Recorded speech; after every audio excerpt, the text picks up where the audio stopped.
ꯑꯗꯨꯗ ꯑꯩꯅ ꯍꯥꯏꯖꯅꯤꯡꯉꯤꯕꯗꯤ ꯃꯇꯝꯁꯦ ꯐꯅꯌꯥꯝꯅ ꯍꯧꯈ꯭ꯔꯦ ꯍꯥꯏꯖꯔꯤꯕ ꯃꯤꯁꯤꯡ ꯀꯦꯁꯀꯤ ꯀꯝꯄ꯭ꯂꯦꯟ ꯑꯃ ꯅꯍꯥꯟ ꯃꯈꯩ ꯇꯧꯕꯤꯗꯅ ꯉꯁꯤ ꯈꯛꯇ ꯇꯧꯕꯤꯔꯤꯁꯤꯕꯨ ꯀꯩꯒꯤꯅꯣ? ꯋꯥꯔꯧꯕꯤꯕ ꯌꯥꯗꯦ ꯁꯥꯔ. ꯏꯆꯥꯗꯨꯅ ꯃꯊꯣꯡ ꯀꯌꯥ ꯍꯨꯛꯇꯕꯒ ꯑꯩꯁꯨ ꯃꯄꯥ ꯀꯧꯕꯅꯤꯅ ꯈꯔ ꯋꯥꯔꯛ ꯋꯥꯇꯦꯝ ꯇꯧꯗꯨꯅ ꯉꯥꯡ ꯁꯛꯎꯔꯦ. ꯑꯗꯨꯗꯒꯤ ꯁꯥꯎꯗꯨꯅ ꯌꯨꯝꯗ ꯍꯦꯛꯇ ꯍꯟꯖꯤꯜꯂꯛꯇ꯭ꯔꯤꯕꯅꯤ. ꯁꯥꯎꯕ ꯐꯔꯒ ꯃꯔꯅꯥꯏ ꯍꯟꯖꯤꯟꯖꯔꯛꯀꯅꯤ ꯈꯟꯗꯨꯅ ꯂꯩꯊꯣꯛꯎꯕꯅꯤ. ꯑꯗꯨꯗ ꯉꯁꯤ 5-10ꯅꯤ ꯁꯨꯔ ꯐꯥꯎꯕ ꯍꯟꯖꯤꯜꯂꯛꯇ꯭ꯔꯕꯁꯤꯗꯗꯤ ꯑꯩꯁꯨ ꯄꯥꯈꯠꯇꯨꯅ ꯔꯤꯄꯣꯔꯠ ꯇꯧꯖꯔꯕꯅꯤ. ꯑꯩꯅ ꯁꯨꯃꯥꯏꯅ ꯇꯧꯕꯅꯤ ꯁꯥꯔ.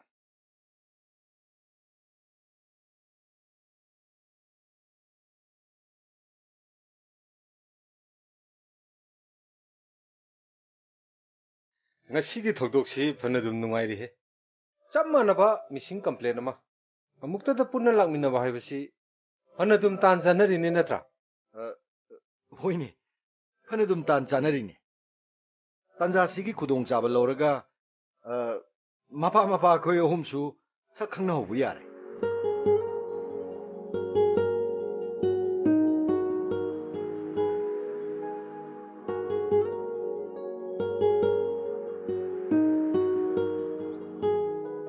ꯁꯣꯏꯗꯤ ꯁꯣꯏꯗ꯭ꯔꯦꯀꯣ ꯃꯔꯨꯞ. ꯅꯨꯄꯤꯗꯣ ꯀꯣꯂꯦꯖꯁꯤꯗ ꯇꯝꯃꯤꯀꯣ?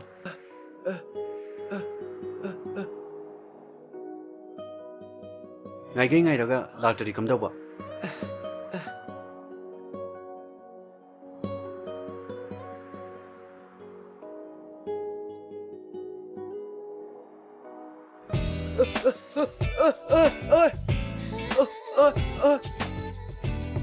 ꯑꯁꯤꯔꯣ?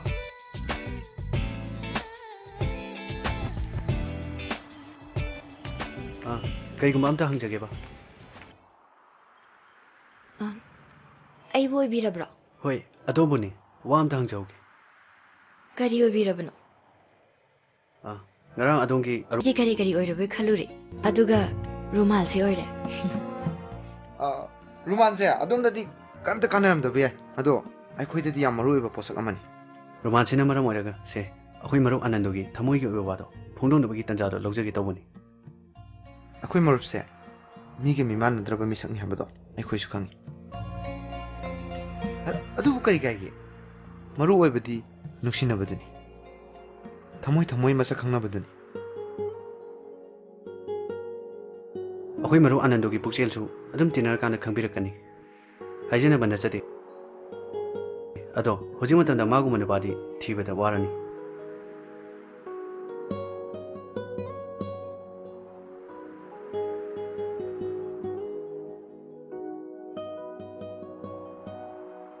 ꯂꯥꯏꯔꯤꯛ ꯂꯥꯏꯁꯨ ꯍꯥꯏꯔ ꯃꯇꯤꯛ ꯆꯥꯅ ꯑꯗꯨꯝ ꯍꯩ. ꯏꯃꯨꯡ ꯃꯅꯨꯡ ꯍꯥꯏꯔ ꯊꯣꯏꯗꯣꯛꯅ ꯅꯣꯞꯄ ꯅꯠꯇꯦ. ꯃꯁꯥꯒꯤ ꯃꯒꯨꯟ ꯊꯥꯒꯠꯇꯨꯅ ꯉꯥꯡꯕꯁꯦ ꯃꯥ ꯌꯥꯝ ꯍꯩꯅꯗꯕ, ꯏꯀꯥꯏꯖꯕ. ꯃꯥꯅ ꯍꯥꯏꯁꯦ ꯑꯇꯩꯒꯤ ꯋꯥ ꯅꯠꯇꯦ. ꯃꯤꯒꯤ ꯊꯃꯣꯏꯒꯤ ꯑꯁꯦꯡꯕ ꯋꯥꯁꯨ ꯈꯪꯗꯅ ꯀꯔꯤꯒꯤ ꯃꯥꯕꯨ ꯊꯥꯒꯠꯇꯨꯅ ꯉꯥꯡꯉꯤꯕꯅꯣ? ꯃꯤꯅ ꯅꯣꯛꯅꯈꯤꯅꯤ ꯁꯤꯅꯤ.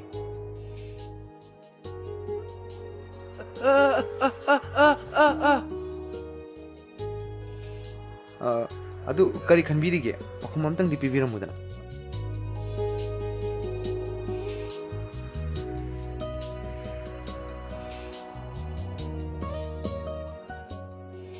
ꯋꯥꯔꯧꯕꯤꯅꯣ. ꯑꯩꯗꯤ ꯃꯍꯩ ꯃꯁꯤꯡ ꯇꯝꯖꯔꯤꯕꯤ ꯁꯥꯇ꯭ꯔꯤꯅꯤ. ꯍꯧꯖꯤꯛꯃꯛꯀꯤꯗꯤ ꯅꯨꯡꯁꯤ ꯅꯨꯡꯉꯣꯜꯒꯤ ꯋꯥꯈꯜ ꯑꯩ ꯀꯣꯛꯇ ꯆꯪꯖꯗ꯭ꯔꯤ. ꯀꯩꯁꯨ ꯀꯥꯏꯗꯦ.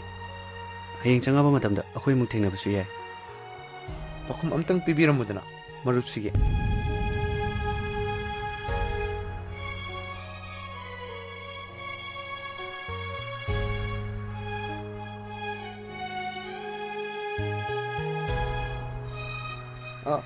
ꯃꯤꯡꯗꯣ ꯑꯝꯇ ꯍꯥꯏꯕꯤꯔꯝꯃꯣ. ꯀꯩ ꯃꯤꯡ ꯀꯧꯒꯦ? ꯄꯥꯟꯊꯣꯏ ꯀꯧꯋꯦ. ꯄꯥꯟꯊꯣꯏ.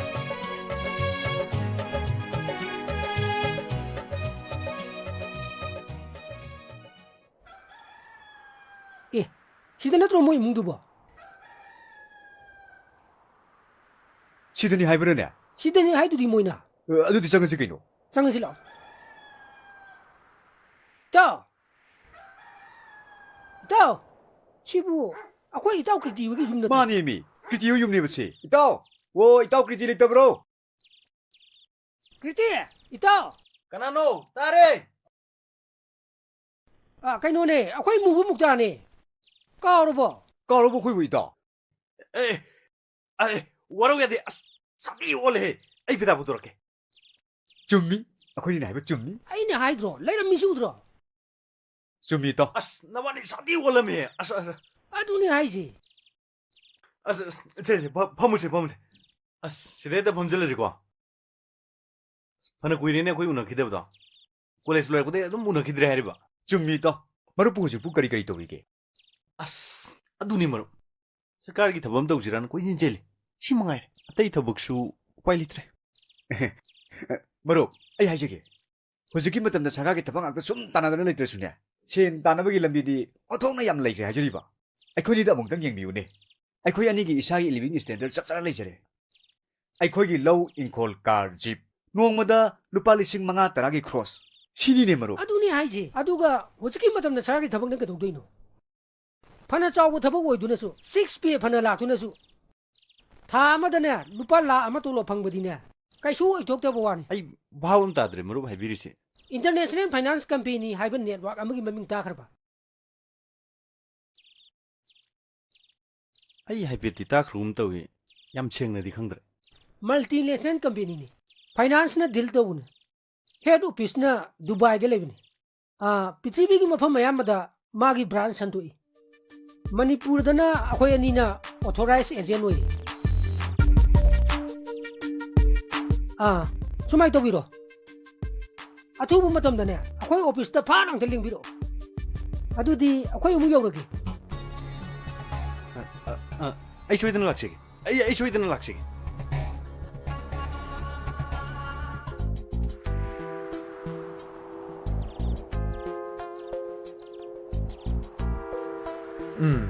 Ngasina kayam siraba, kayam suaba.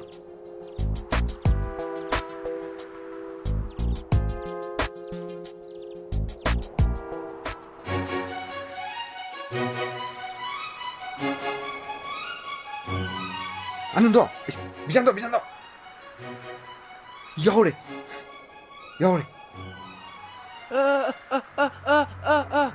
Cover the net.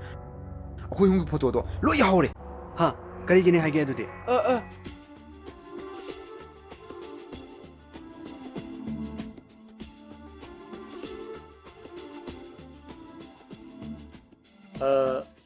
Nupa ma mabukta nongmaina palaga mathabakta phawdokkhre tarik tara phawba sarkar semba ngamgiroi ibosa laihau tauri angang ahum Akoi mangkhre na yum dagi khabar da habai bunini. Police station da su report tokre. Akoi bu thingna ba mikup da yum da natraga police da pau pi on habai bunini. Is, adudi kamai tawne. Akoi yam section da ba yadrabni ko maro. Lambi sa tu khotok pada barada leibda yam section da ba yadrabni ko. hai bijanto hai kana lege ne noiba hai kana lege hai mukundo tabrong tu turung ne Era maro. Ngai ko tolo me natim. kai dau leiri nun hi ka manun Ngai ko su tu tolo me. Tolo me. hai kana lege Asiti damani gun ne me. Tolo damani gun kau leire me ta. hai noi bu tadri bro ne tho hangoi de hango dana hai mamado mapam da thaba am sa thokraba ado ai su mi mo unna ba chatta ba yadra ang si nang khara pham mo po se ai namado mapam da gi la ni ko ngang ma buk la ma ka su nung ka sambo nung loi le ram ni nang khara pi thong ko le ro ai jani bi ko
ꯄꯝꯅꯤꯡ ꯈꯣꯠꯇꯅ ꯑꯉꯥꯡꯗꯣ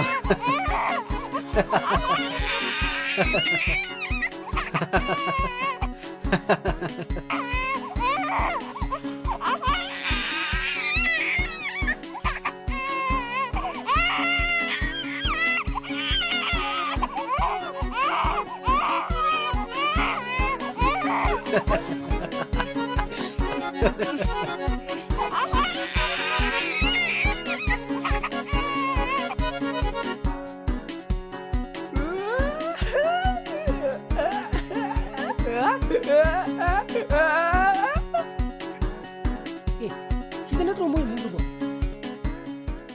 시드니 하이브르네. 시대니 하이두디 모이나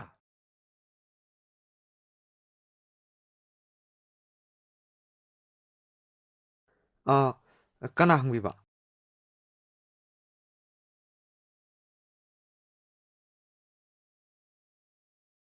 ꯑꯩꯈꯣꯏꯒꯤꯁꯦ international finance company ꯍꯥꯏꯗꯅ ꯐꯥꯏꯅꯥꯟꯁꯇ ꯗꯤꯜ ꯇꯧꯕ company network ꯑꯃꯅꯤ ꯃꯥꯒꯤ head ꯑꯣꯐꯤꯁꯁꯤ ꯗꯨꯕꯥꯏꯗ ꯂꯩꯕ ꯑꯗꯨꯒ ꯄ꯭ꯔꯤꯊꯤꯕꯤ ꯃꯐꯝ ꯈꯨꯗꯤꯡꯃꯛꯇ ꯃꯥꯒꯤ ꯕ꯭ꯔꯥꯟꯆ ꯂꯣꯏꯅꯃꯛ ꯁꯟꯗꯣꯛꯏ ꯑꯗꯨꯒ ꯃꯅꯤꯄꯨꯔꯗꯅ ꯑꯩꯈꯣꯏ ꯑꯅꯤꯅ ꯑꯣꯊꯣꯔꯥꯏꯖ ꯑꯦꯖꯦꯟ ꯑꯣꯏꯖꯔꯤ ꯄ꯭ꯂꯥꯟꯁꯤ ꯌꯦꯡꯉꯨꯅꯦ ꯑꯇꯩ ꯅꯦꯠꯋꯥꯛꯁꯤꯡꯒ ꯍꯧꯖꯤꯛ ꯑꯩꯈꯣꯏꯅ ꯁꯟꯗꯣꯛꯏꯕ ꯅꯦꯠꯋꯥꯛꯁꯤꯒ ꯑꯗꯨꯛꯀꯤ ꯃꯇꯤꯛ ꯈꯦꯠꯅꯈ꯭ꯔꯦ ꯁꯤꯗꯩꯗ ꯅꯪꯅ ꯑꯍꯥꯟꯕ ꯊꯥꯁꯤꯗ ꯂꯨꯄꯥ 10,000 ꯏꯟꯚꯦꯁꯃꯦꯟ ꯇꯧꯔꯦꯅ ꯈꯜꯂꯁꯦꯕꯀꯣ ꯂꯥꯛ ꯑꯃꯗꯒꯤꯗꯤ ꯑꯗꯨꯝ ꯏꯟꯇꯔꯦꯁ ꯂꯥꯛꯄ ꯍꯧꯔꯗꯧꯅꯦ ꯌꯥꯝ ꯅꯨꯡꯉꯥꯏꯕ ꯅꯦꯠꯋꯥꯛꯅꯦ ꯁꯣꯏꯗꯅ ꯌꯥꯎꯕ ꯏꯅꯥꯎꯅ ꯃꯁꯤ ꯄ꯭ꯂꯥꯟ ꯇꯧꯕꯤ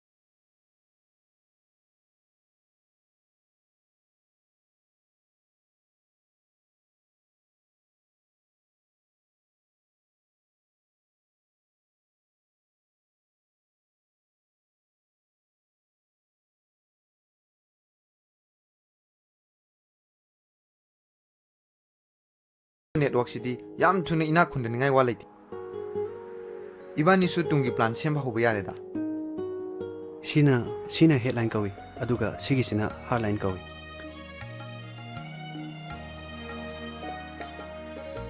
ꯀꯔꯤꯒꯤꯅꯣ ꯑꯗꯨꯝ ꯃꯨꯟꯅ ꯌꯦꯡꯉꯤꯗꯤ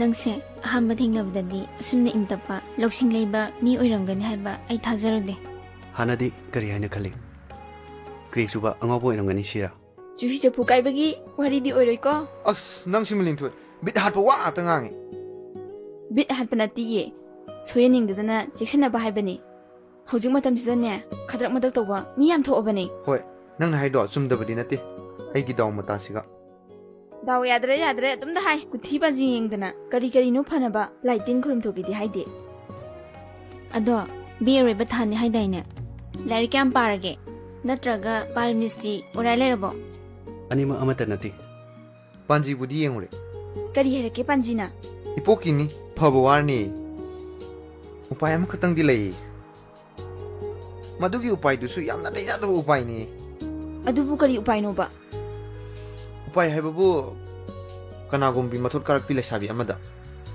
ꯃꯥꯒꯤ ꯍꯛꯆꯥꯡꯒꯤ ꯁꯔꯨꯛ ꯑꯃꯗ ꯙ꯭ꯔꯨꯕ ꯇꯔꯥꯒꯨꯝꯅ ꯊꯋꯥꯟ ꯃꯤꯆꯥꯛꯀꯨꯝ ꯈꯨꯗꯝ ꯆꯥꯡꯗꯝꯒꯨꯝ ꯌꯦꯛꯂꯛꯂꯕꯤ ꯌꯥꯎꯔꯛꯂꯕꯤ ꯅꯨꯄꯤ ꯑꯃ ꯃꯥ ꯊꯦꯡꯅꯔꯨꯕꯗ ꯃꯥꯒꯤ ꯃꯤꯅꯨꯡꯁꯤ ꯍꯦꯛ ꯐꯪꯕ ꯉꯝꯂꯕ ꯑꯗꯨ ꯑꯣꯏꯔꯕꯗꯤ ꯑꯩ ꯗꯥꯎ ꯌꯥꯗꯕ ꯄꯨꯝꯅꯃꯛ ꯇꯧꯔꯨ ꯊꯕꯛ ꯈꯨꯗꯤꯡꯃꯛ ꯃꯥꯏ ꯄꯥꯛꯀꯅꯤ ꯁꯤꯅꯤꯅꯦ ꯂꯥꯏꯕꯛ ꯐꯕꯤꯗꯣ ꯀꯅꯥꯅꯣ ꯑꯩꯈꯣꯏꯗꯤ ꯃꯁꯛ ꯈꯪꯕ ꯌꯥꯗ꯭ꯔꯣ ꯑꯣ ꯑꯗꯨꯅꯗꯤ ꯀꯔꯤꯒꯨꯝꯕ ꯅꯨꯄꯤꯗꯣ ꯊꯦꯡꯅꯕ ꯇꯥꯔꯗꯤ ꯑꯩꯈꯣꯏꯕꯨ ꯑꯃꯨꯛ ꯀꯥꯎꯊꯣꯛꯄꯤꯒꯦ ꯍꯥꯏꯕꯅꯤꯅꯦ ꯑꯗꯨꯅ ꯅꯪ ꯍꯧꯖꯤꯛ ꯃꯁꯥꯗ ꯄꯣꯛꯄꯗꯒꯤ ꯍꯧꯅ ꯁ꯭ꯇꯥꯔ ꯃꯥꯔꯛ ꯌꯦꯛꯇꯨꯅ ꯌꯥꯎꯔꯛꯂꯕꯤ ꯃꯊꯣꯠ ꯀꯥꯔꯛꯄꯤ ꯂꯩꯁꯥꯕꯤ ꯊꯤꯔꯤꯁꯤꯅꯤꯅꯦ ꯅꯨꯄꯤꯗꯣ ꯊꯦꯡꯕꯣꯛ ꯊꯦꯡꯅꯗ꯭ꯔꯤꯉꯩꯗ ꯍꯥꯟꯅ ꯍꯦꯛꯇ ꯈꯝꯕꯜꯂꯛꯀꯅꯣꯕ ꯅꯪꯅ ꯇꯝꯃꯨ ꯍꯥꯏꯕꯒꯤ ꯄꯥꯟꯖꯤꯟ ꯍꯥꯏꯕꯗꯣ ꯇꯝꯕꯒꯤ ꯋꯥꯅꯤ ꯑꯗꯨꯕꯨ ꯍꯥꯏꯕ ꯅꯔꯥꯏꯕꯛ ꯊꯤꯔꯛꯂꯕ ꯅꯪꯒꯤ ꯂꯥꯏꯕꯛꯄꯨ ꯁꯦꯝꯗꯣꯛꯄ ꯉꯝꯕ ꯅꯨꯄꯤ ꯑꯃ ꯊꯦꯡꯅꯔꯕꯗꯤ ꯃꯥꯒꯤ ꯃꯤꯅꯨꯡꯁꯤ ꯐꯪꯅꯕ ꯅꯪ ꯁꯣꯏꯗꯅ ꯍꯣꯠꯅꯔꯛꯀꯅꯤꯅ ꯍꯣꯏ ꯃꯥꯅꯦ ꯅꯠꯇ꯭ꯔꯕꯗꯤ ꯀꯩꯗꯧꯔꯨꯅꯤ ꯑꯗꯨꯗꯤ ꯅꯪꯅ ꯑꯩꯕꯨ ꯅꯨꯡꯁꯤ ꯍꯥꯏꯁꯤꯗꯤ ꯑꯁꯦꯡꯕ ꯅꯨꯡꯁꯤꯕ ꯅꯠꯇꯦꯗꯅ ꯉꯥꯟꯊꯣꯏ ꯅꯨꯡꯁꯤꯕꯁꯦ ꯃꯈꯜ ꯌꯥꯝꯃꯤ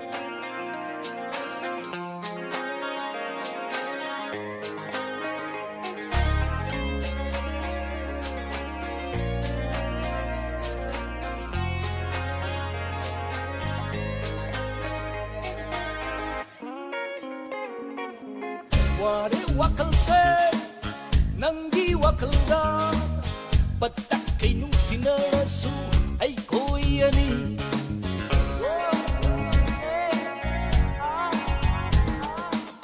Wari wakal se Nanggi wakal da Patak kay nung sinarasu Ay koyani Nong lay gum lay riba Nupigi wakal ni Nong lay gum lay riba Nupigi wakal ni Ahin bagkanada Lay shikidr kanbada Ahin bagkanada Lay shikidr kanbada Wari wakal se Wari wakal se Wari wakal se Wari wakal se Wari wakal se Nanggi wakal da Batak kay nung sinarasu Ay koyani Batak kay nung sinarasu Ay koyani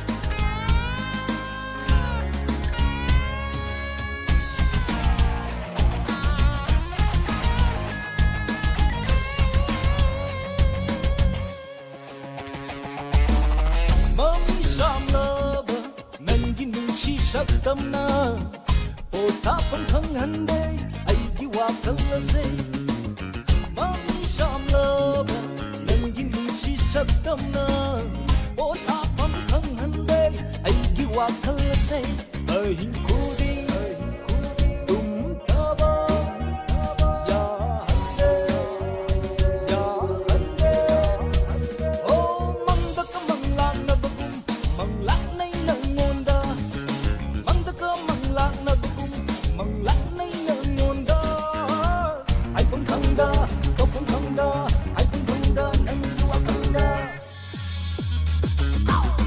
Wari wakal se Nang iwakangda Patak kay nung sinarasu Ay koyani Patak kay nung sinarasu Ay koyani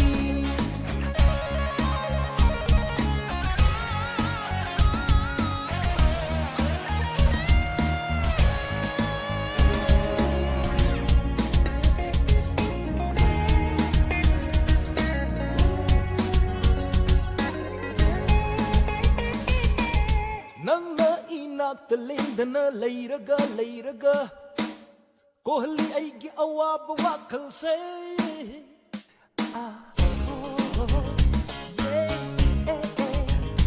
Wow Nanga inagtalinda na layraga Kohli aigi awaba wakal se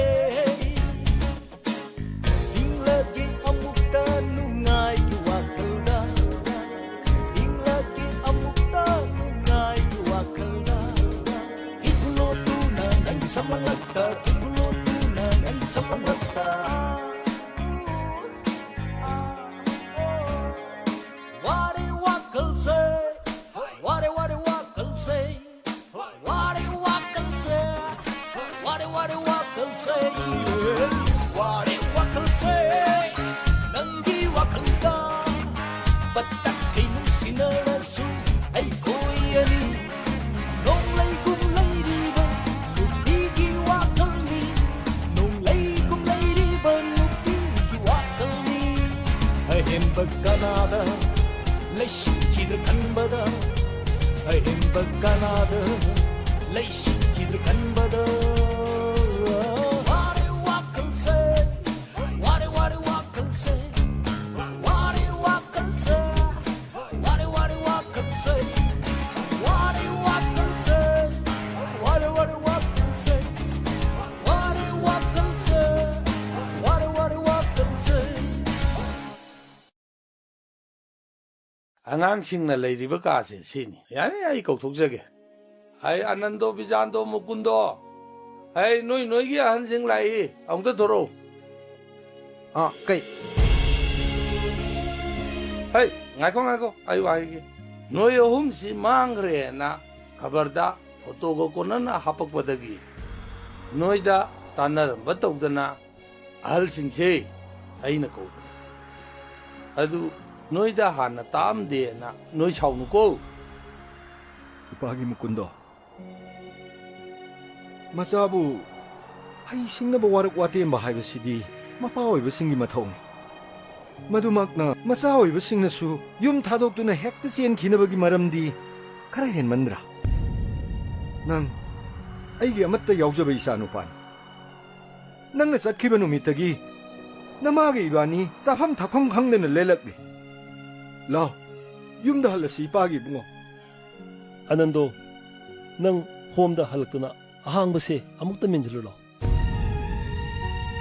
ꯕꯤꯖꯥꯟꯗꯣ ꯏꯄꯥꯒꯤ ꯏꯕꯨꯡꯉꯣ ꯏꯆꯥꯕꯨ ꯅꯍꯥꯟ ꯃꯈꯩ ꯏꯄꯥꯅ ꯑꯄꯪꯕ ꯍꯥꯏꯅ ꯆꯩꯕꯗꯣ ꯇꯁꯦꯡꯅ ꯄꯪꯉꯤꯕꯗꯤ ꯅꯄꯥ ꯑꯩ ꯑꯣꯏꯔꯝꯃꯦꯅ ꯍꯩ ꯏꯆꯥꯅ ꯍꯥꯏꯕ ꯆꯨꯝꯃꯤ ꯂꯥꯏꯔꯤꯛꯀꯤ ꯂꯧꯁꯤꯡ ꯍꯩꯍꯧꯗꯕ ꯅꯄꯥ ꯑꯩꯗꯤ ꯊꯥꯡꯉꯨꯕ ꯈꯣꯡꯊꯥꯡ ꯈꯨꯗꯤꯡꯗ ꯈꯨꯗꯣꯡ ꯊꯤꯅꯤꯡꯉꯥꯏ ꯉꯥꯛ ꯃꯆꯥꯕꯨ ꯀꯔꯝꯍꯥꯏꯅ ꯋꯥꯔꯛ ꯋꯥꯇꯦꯝꯒꯅꯤ ꯍꯥꯏꯕꯁꯦ ꯈꯪꯉꯨꯗꯕꯅ ꯄꯨꯝꯅꯃꯛ ꯑꯁꯦ ꯊꯣꯛꯈꯤꯕ ꯉꯥꯛꯇꯅꯤ ꯂꯥꯛꯑꯣ ꯌꯨꯝꯗ ꯆꯠꯁꯤ ꯂꯥꯛꯑꯣ ꯏꯅꯥꯎꯁꯥ ꯅꯣꯏ ꯑꯍꯨꯝꯅ ꯑꯩꯒꯤ ꯚꯔꯥꯒꯤ ꯀꯥꯁꯤꯗ ꯍꯦꯛ ꯂꯩꯅꯕ ꯍꯣꯠꯅꯔꯛꯄ ꯅꯨꯃꯤꯠꯇꯨꯗꯒꯤ ꯑꯩꯒꯤ ꯄꯨꯛꯅꯤꯡꯁꯤꯗ ꯆꯤꯡꯅꯕ ꯑꯃ ꯑꯗꯨꯝ ꯄꯣꯛꯈ꯭ꯔꯕꯅꯤ ꯅꯣꯏꯕꯨ ꯑꯩꯅ ꯂꯣꯟꯅ ꯁꯦꯟꯅꯗꯨꯅ ꯂꯥꯛꯄꯅꯤ ꯌꯦꯡꯉꯣꯏ ꯏꯌꯥꯝꯕ ꯋꯥ ꯍꯥꯏꯒꯦ ꯃꯄꯥ ꯃꯃꯥ ꯍꯥꯏꯕꯁꯤꯗꯤ ꯃꯤꯠꯅ ꯎꯕ ꯂꯥꯏꯅꯤ ꯍꯥꯏꯅꯔꯤꯕꯅꯤ ꯐꯅ ꯁꯥꯎꯅꯤꯡꯕ ꯐꯅ ꯅꯨꯡꯉꯥꯏꯇꯕ ꯂꯩꯗꯨꯅꯁꯨ ꯃꯔꯝ ꯆꯥꯗꯅ ꯌꯨꯝꯕꯨ ꯍꯦꯛ ꯊꯥꯗꯣꯛꯇꯨꯅ ꯆꯠꯄ ꯍꯥꯏꯕꯁꯦ ꯍꯧꯅꯗꯦ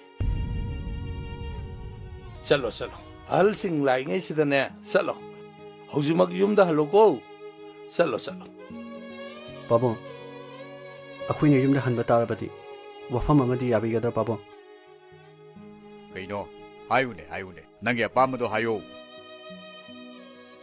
ꯃꯔꯨꯞ ꯑꯅꯟꯗꯁꯨ ꯄꯥꯕꯨꯡ ꯑꯩꯈꯣꯏꯗ ꯄꯨꯟꯅ ꯂꯩꯃꯤꯟꯅꯕ ꯌꯥꯒꯗ꯭ꯔꯥ ꯑꯩꯒꯤꯕꯨꯗꯤ ꯀꯔꯤꯁꯨ ꯀꯥꯏꯗꯦꯅꯦ ꯃꯥꯁꯨ ꯑꯩꯒꯤ ꯏꯆꯥꯒꯨꯝꯕꯅꯤ ꯑꯗꯨꯗ ꯋꯥꯔꯗꯦꯟꯒꯤ ꯑꯅꯟꯗꯣ ꯅꯪꯒꯤ ꯀꯔꯤ ꯃꯣꯠ ꯂꯩ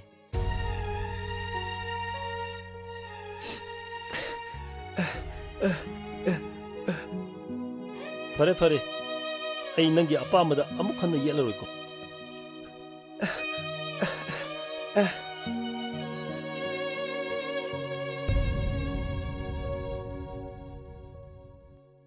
ꯑꯉꯥꯡꯁꯤꯡꯁꯤꯅ ꯍꯥꯏꯔꯤꯕ ꯋꯥꯁꯤꯕꯨ ꯑꯩꯈꯣꯏꯕꯨ ꯌꯥꯁꯦ ꯍꯥꯏꯕ꯭ꯔꯥ ꯌꯥꯒꯨꯝꯁꯦ ꯍꯥꯏꯕ꯭ꯔꯣ ꯑꯩꯁꯨ ꯀꯔꯤ ꯍꯥꯏꯒꯗꯕꯅꯣ ꯋꯥꯈꯜ ꯑꯃ ꯊꯣꯛꯇ꯭ꯔꯦꯗ ꯕꯤꯖꯥꯟꯗꯣ ꯃꯄꯥ ꯃꯈꯣꯏꯕꯨ ꯃꯅꯤꯡ ꯊꯨꯡꯍꯟꯕ ꯉꯝꯗ꯭ꯔꯦ ꯑꯃꯨꯛ ꯌꯨꯝ ꯊꯥꯗꯣꯛꯇꯨꯅ ꯆꯦꯟꯈꯤꯒꯗ꯭ꯔꯥ ꯃꯈꯣꯏꯅ ꯍꯥꯏꯕ ꯌꯥꯔꯦ ꯀꯔꯤ ꯑꯃꯨꯛ ꯊꯣꯛꯂꯒꯕ ꯍꯥꯏ ꯇꯥꯔꯤꯕ꯭ꯔꯥ ꯑꯉꯥꯡꯖꯥ ꯅꯣꯏ ꯑꯃꯨꯛꯇ ꯂꯥꯎ ꯅꯣꯏꯒ ꯄꯨꯟꯅ ꯋꯥꯁꯦ ꯑꯃꯨꯛꯇ ꯈꯟꯅꯁꯤ ꯂꯥꯎ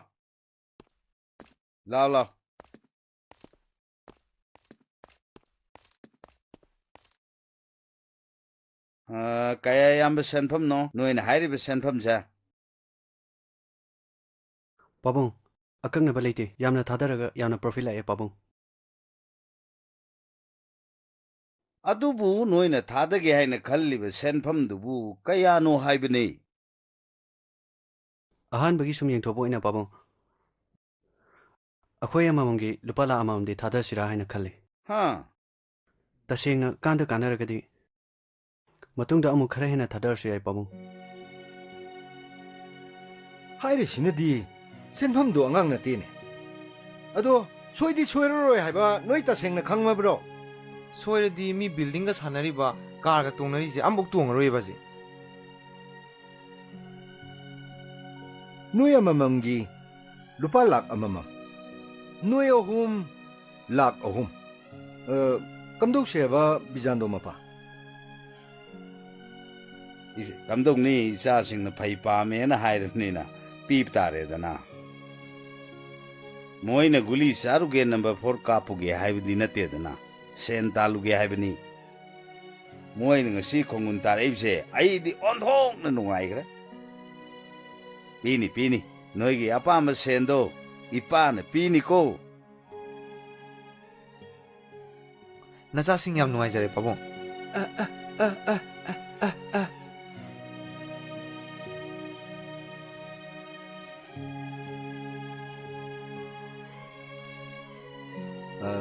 Bizando mapa.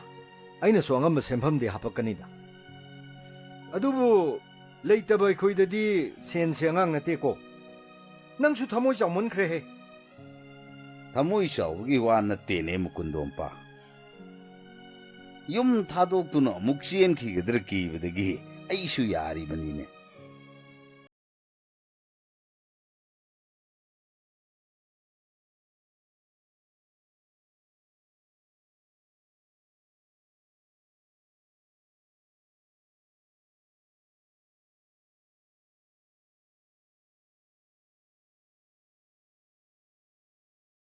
Lupa lak amamamgi investment hapage ko. Yare tamo hapiro.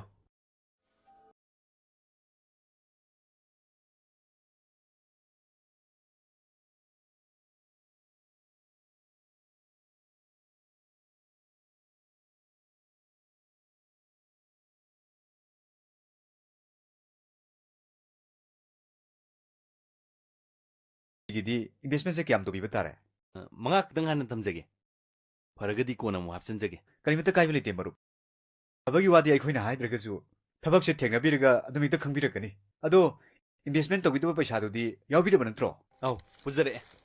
Ihe, ai di ikaw bu kaw ge. Ako ina humse. Introduce am to jage. Bijando, Anando, aduga ako sina Mukundo. Aduga ako somda lebirisina. Ako gi yamna maru ba investor. Maru Kriti. Do inoksa. Hojiti na khogi thabak lore bani na. Na khogi na thok to jaba yarani.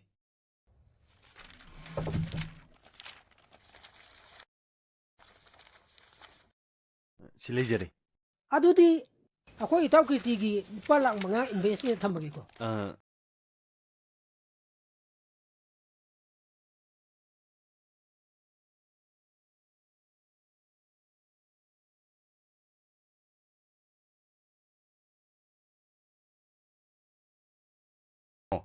Lupa lang kay di helap ni.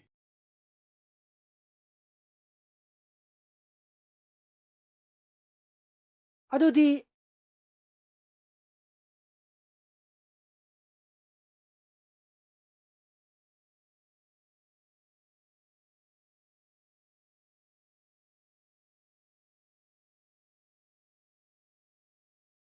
mang lu le ke dorge. Ke dong ise che hai no. Thabak khara di loisindaba yaroi. Sen khara bank tagi hana lothokisi. Aduga khara manane internet banking da transfer tawsansi. Ha? Tambangam didana aina harisha. Hoine. Adu ke dong ise che hai no. Ai flight ticket ke roi ready to thamam. Hayeng ha? Hangchit masen gumboina sanaba toksi. Sidana ibani chatri bokti mafam sida lot la leitam. Lot patabane. Ayo ra su sahi mukti adum lot kisi. Investor mayamna hayeng kauna khraba kana khraba matungda aikoi thoraga lore kaino. Aikoi na tungsilliba paisa mayamjina business ta mong hapchalaga ibani gi thabak hawrga lore kaino. Khwai phabadine stock exchange hapchalasu yai kaino. Hoida. Apang bagi marandi asing ba ko na khara sa tabne. Retro.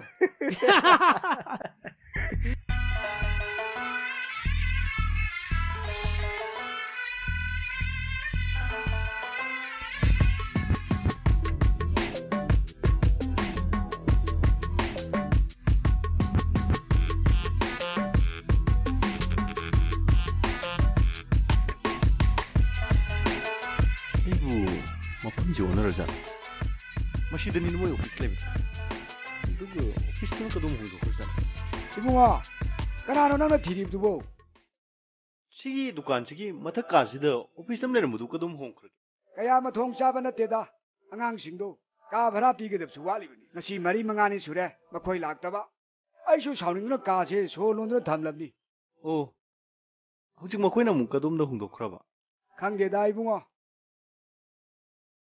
S ऐकी दी मकोई न पुंसी मपुंसी म पुलप चेन खरेदना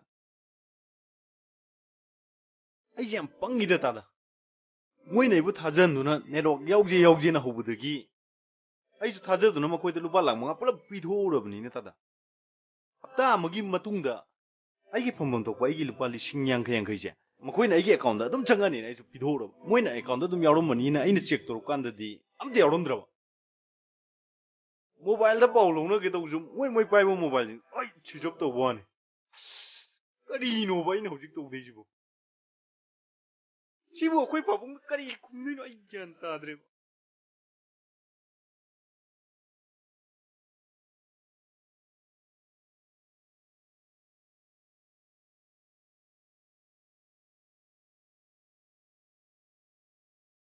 ममिंग दु करे हाइबा सर इंटरनेशनल फाइनेंस कंपनी है ऑफिस लेबम न कदाइदनो अदुगा मखोयगी ऑर्गेनाइजर सिंगी ममिंग न करी करी कौबा ऑर्गेनाइजर सिंदुगी ममिंग न मुबो मुक्ता मोय मोयगी युमगी एड्रेस कदी खंगबिब्रा सर मोइसी आइगी कॉलेज मेट सिंगनि सर चुमना सुम कॉलेज द खंगनगिबनि सर अदुगा युम कई याउन खंगनगिबदि नते अदुनिने मिचम प्रजा सिंसु लाइथोक मनख्रे हेबा लुपा लाख मंगागी सेनबम सिबो अंगांग ला हाइजरिबा करीनो कनानो मरी मखोंग मुन्न थीरगा वादन सेनजाम फंगदौरबने हाइदना हेक्ट पिथोकलुबनिने मदुगी खुदोंग चाबदु लौरगा कल्प्रिट सिंगदुना खोई थाकलिबने हाइबसिदी सुंखन खंथबिहोगदेने मांगख्रबा मतुंगदा पुलिसता मरा लेबे सिंगदु फाबिउ सिनिने आई एम सॉरी सर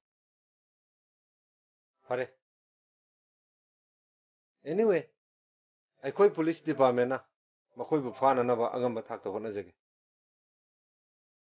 मरक सिदा करिगुंबा सोमना मखोइगी लिखुन खंबा थोकलबदी एंगोंदा पाउ पिबियु मतुंगददी असिगुंबा अनऑथराइज्ड ओइबा नेटवर्क स्कीम सिंगजे अमता यौबिरुरनु यौजेरोइ सर आई भाप ताजरे याम चिकथना वारी सारामिको करी वारीनो साइदुवा अफा नुंगाई ngangnari kam khalunu maro yam chikthana mari yenaramani cham cham kainene hasibo adung sina phaminaraga mari yanai ni hasibo as phariba to ose nungai wari yoin sase maro anandu di yortrabo yorokte da maro chache hade da magi do yorok tab du da nungai tramale chumme nungai bam thukti as khangdre da anandu gi matang se kamai tok jaino as kamai tok du no haibu kaino अखोइना अंगंबा मतेंग पांगबम थोक्तरो मतेंग मुदी पांगनिंगिने पांफांग खंगदेबे वानी कमाइना पांगुदोइनो बाबाने मुक्तंग निंथिनु उनहलगा मपुंगनिंगदा लेबा वाफामसिंगदो इसेंग सिंगना फंगदोमबना फगनिए नंगनादि अदु हारिबा उनहनबा हाइबसिदो ओंथोकना लुग्रे वानी मखोइ मबुंग साथिबा अम लेदना अस अदु लेबदुना नेमि अस कौथोकपगिदि कैमता खलुरानो नंथोइबानिना दाइतो इजरगे औ yum लइए होय हो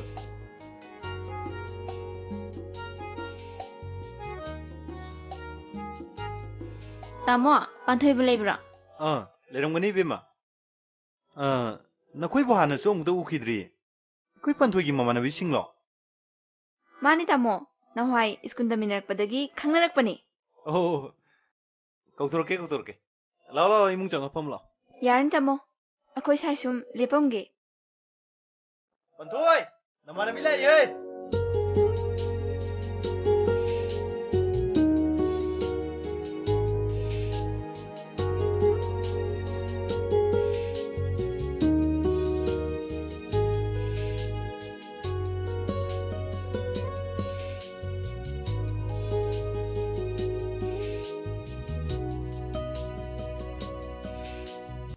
वरौबि यादे ऐसा खंगजद्रे चुम्मे अखोइ ngasi na ahama thengnabani nakhoi bungdadi akhoi hana chakhangnai haijengrabni karigino akhoi nangbo lobu laklibani aigi mingna linthoi gawe magi na ngan thoi makhoi ohum su ngai horibani kanano moi ohum haide Gokundo Bijando aduga Anando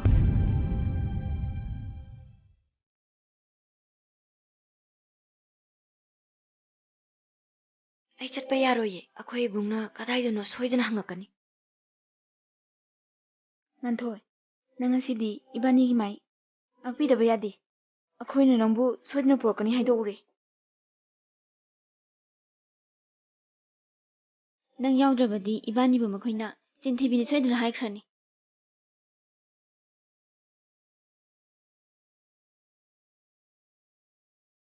hoi phare ngakta ngai biramo ai film ta honguge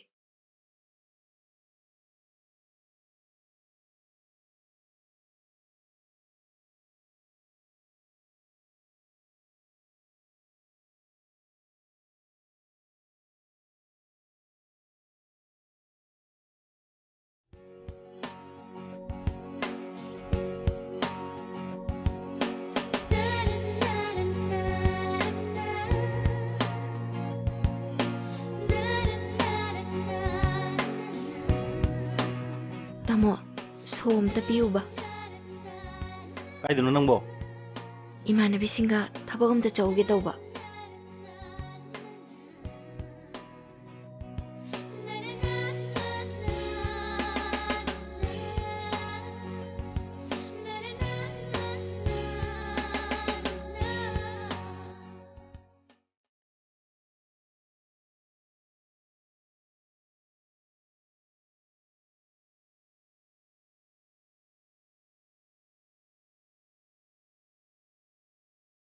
Sajo, ini. Na ikut yang tu nolak tu bede. Aduh nang lak pada ne, ngang keras lu ini ro. Keras ro.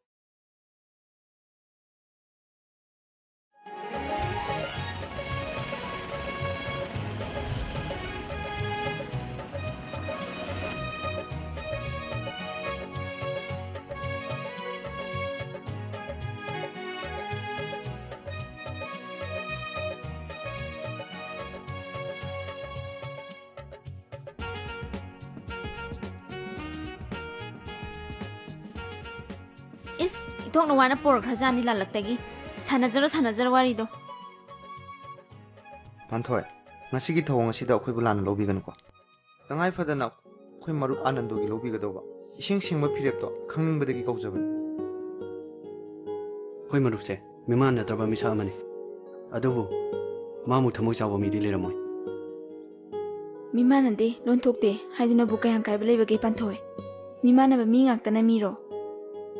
Maru eribadi thamoi chawba understanding leinabado natabrane adu abudi taibung pansida nama soina pokningba kanabu yawbagine makhoibo khoina pa uina khaloidabani isorgi tongamba khuduni lawgadabani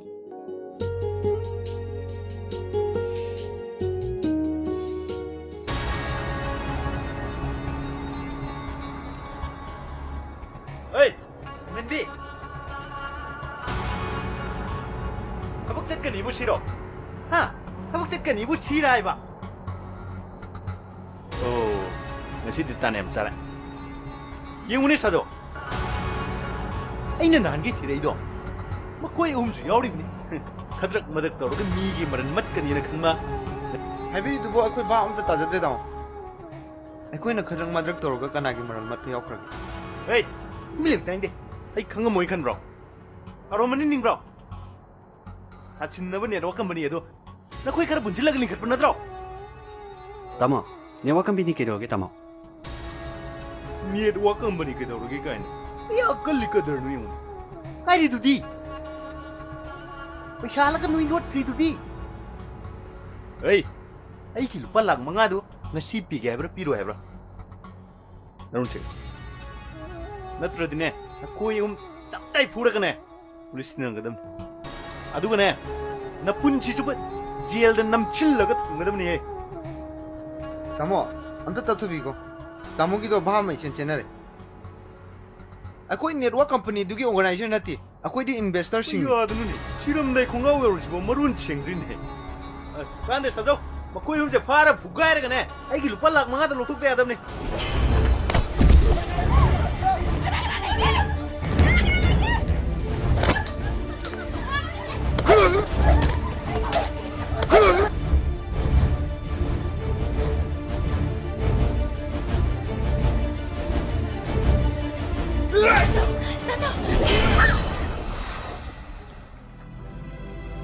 Thôi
Doctor, kamdubirage aigi selbo. Laina kanba haiba tare adongi sendo. Asokpado brain gi saruk yoramdaba laibak yamna farabani. Hojikti gi suthoi dok tawroidra. Operation di kai suthoi dokpa asoyangam yaukidre. Adubu aruba problem amadi leiri. Haibiyu doctor, kari problem no? Mahaksi I yamna thokibana maram oiduna I kapagi mathau tari. Adugi di kai su singnabigano. Aingonde hekta lobiyu doctor. Luribasi adu nattaba. Magi blood group si yamna tangba makhalgi oirambasini. O negative haibaduni. Mana haise doctor mangondagi test tawbiyusi. Akhoi humdagi test tawbiyu. Kanana khangni akhoi humda chanarambasu yawambasu ye. Fareni adudi somda lakpiro. Blood group sing adu khangdongnaba test amtang tawthoasi.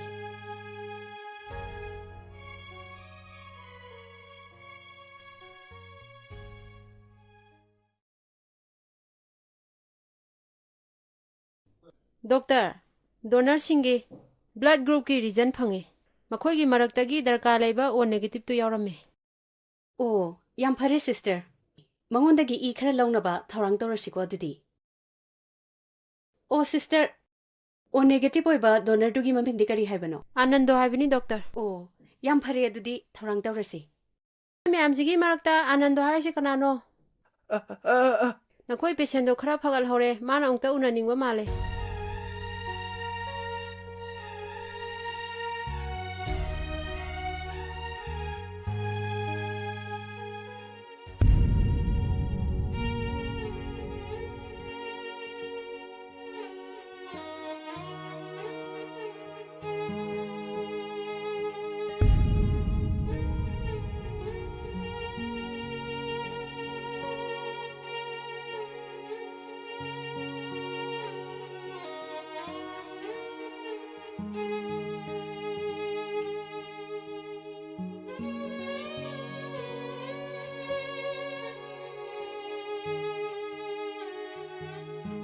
Egi tawai kan bibagi mapok simagi nangi laman ton sinjari.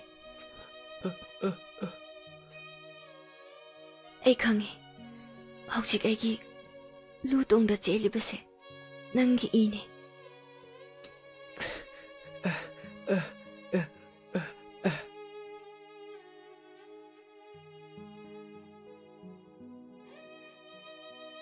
Aigi bungi matong hukdaba thawong singdo waraubiganuko. Magi mahut sinduna ai nongonda lali haizari.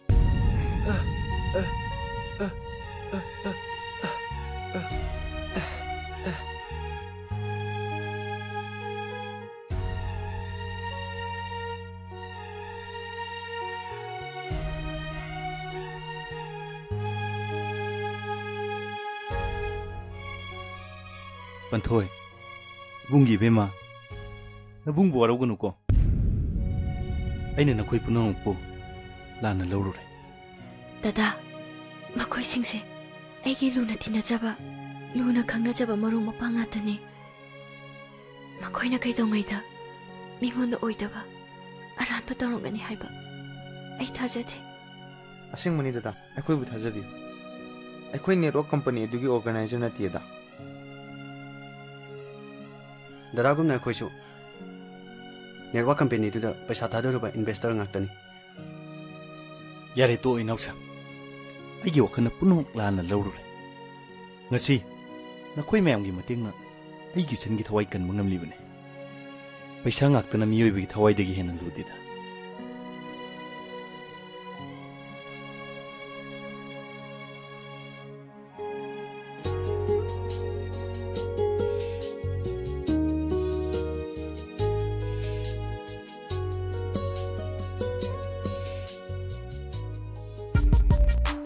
Flight schedule kaya wali mo ba? Kung kaya mo ito nga rin, karigino. Airport ang batang kuy na ngayon pati. Buba, nang nasa tension niyam lang bale. Kata to. Airport ki hek packet ki buga. 99% nan tuwi ng kalune. Ado di iba ni airport lagi.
ꯍꯣꯏ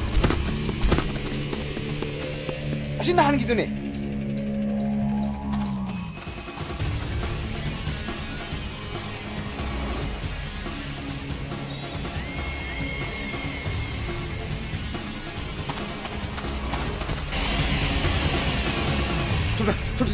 좀 더 찢어.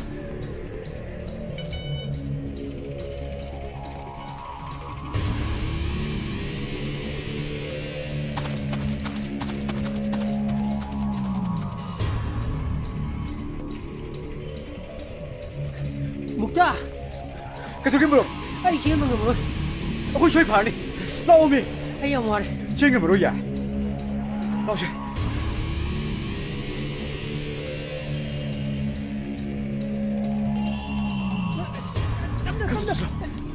깜짝이야.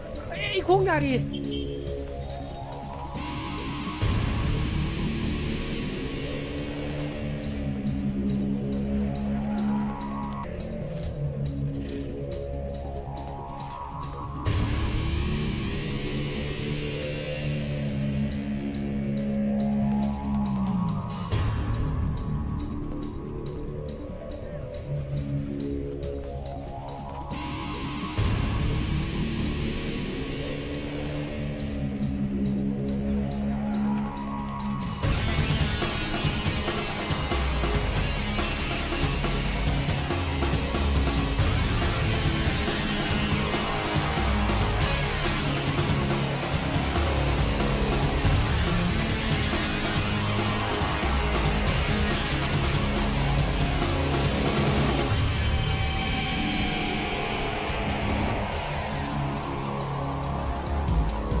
깜짝이야.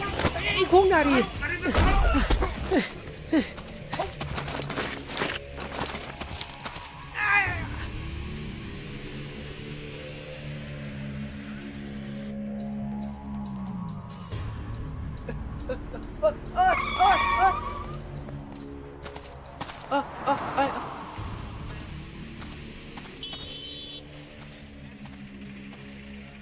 그래도래. ꯁꯥꯔ ꯍꯣꯏꯅ ꯇꯥꯟꯅꯔꯛꯄ ꯃꯤꯁꯤꯡꯗꯨꯅ ꯊꯝꯃꯝꯕꯅꯤ. ꯀꯩꯅꯣ ꯁꯤꯕꯣ? ꯈꯪꯗꯦ.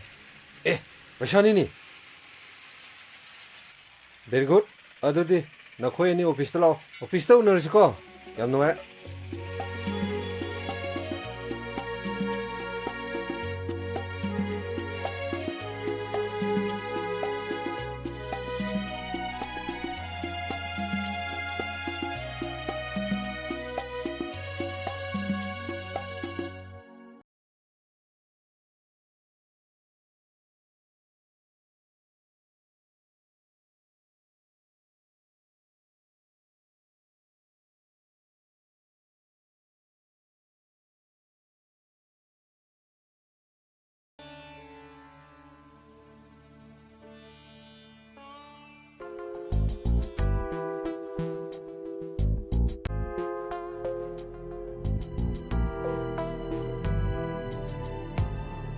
ꯀꯣꯏꯒꯤ ꯂꯝꯗꯥꯡ ꯑꯣꯏꯕꯤ ꯀꯅꯥꯒꯨꯝꯕꯤ ꯃꯊꯣꯠ ꯀꯥꯔꯛꯄꯤ ꯂꯩꯁꯥꯕꯤ ꯑꯃ ꯍꯛꯆꯥꯡꯗ ꯁꯤꯠꯇ꯭ꯔꯝ ꯂꯩꯔꯕꯗꯤꯅꯦ ꯃꯥꯕꯨ ꯊꯦꯡꯅꯔꯕꯗꯤꯅꯦ ꯑꯗꯨ ꯑꯣꯏꯔꯗꯤ ꯅꯣꯏ ꯗꯁꯥ ꯄꯨꯝꯅꯃꯛ ꯀꯣꯛꯏ.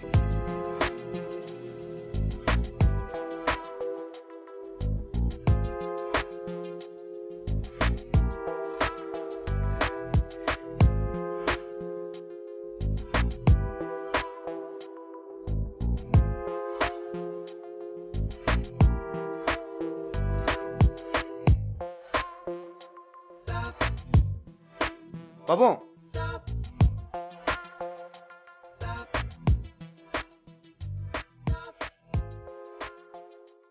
ꯈꯨꯔꯨꯝꯖꯔꯤ ꯄꯥꯕꯨꯡ. ꯑꯩꯈꯣꯏ ꯃꯌꯥꯝ ꯄꯥꯕꯨꯡꯕꯨ ꯈꯨꯔꯨꯝꯖꯒꯦ ꯂꯥꯛꯆꯕꯅꯤ.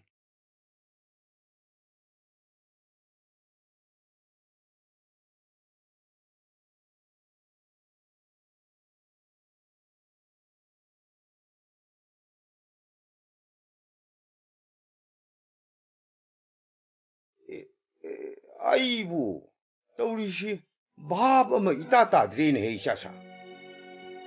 ꯑꯣꯖꯥꯒꯤ ꯊꯧꯖꯥꯜꯗꯒꯤ ꯉꯁꯤ ꯑꯩꯈꯣꯏ ꯑꯁꯦꯡꯕ ꯃꯤ ꯍꯥꯏꯗꯣ ꯑꯣꯏꯖꯔꯦ ꯑꯣꯖꯥ. ꯑꯁꯦꯡꯕꯅꯦ ꯄꯥꯕꯨꯡ. ꯉꯁꯤꯗꯤ ꯑꯩꯈꯣꯏ ꯇꯧꯔꯨ ꯊꯕꯛ ꯈꯨꯗꯤꯡꯃꯛꯇ ꯃꯥꯏ ꯄꯥꯛꯆꯔꯦ, ꯃꯍꯩ ꯌꯥꯟꯖꯔꯦ. 아이리시부 이샤사. 아이부 밥 어머 이따 따드리네.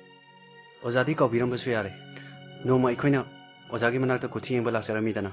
ꯑꯗꯨꯗ ꯑꯣꯖꯥꯅ ꯑꯩꯈꯣꯏꯒꯤ 우ꯀꯜ ꯇꯥꯛꯄꯤꯈꯤ. 이씨. 아이고 좀 하이키버. 누피도 ꯊꯦꯡꯅꯖꯔꯦ ꯄꯥꯕꯨꯡ.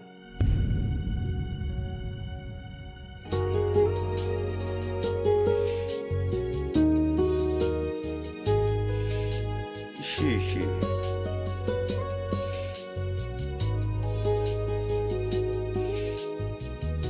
누미뚜다 빠봉기 구티 애영말 ꯐꯥꯎ ꯄꯤꯕ ꯉꯝꯖꯈꯤꯗꯦ. ꯌꯥꯝ ꯅꯨꯡꯉꯥꯏꯇꯦ.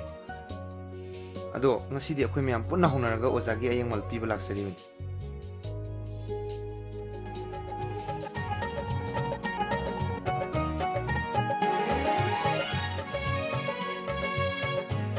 ꯄꯥꯕꯨꯡ ꯆꯠꯂꯨꯈꯤꯒꯦ.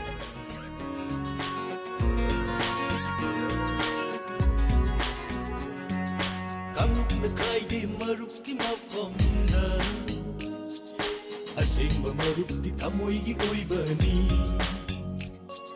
ꯂꯥꯏꯅꯤꯡꯅ ꯄꯨꯟꯗꯦ ꯃꯔꯨꯞꯀꯤ ꯃꯐꯝꯗ ꯊꯋꯥꯏꯅ ꯄꯣꯝꯊꯥ ꯑꯣꯏꯕ ꯉꯝꯕꯅꯤ.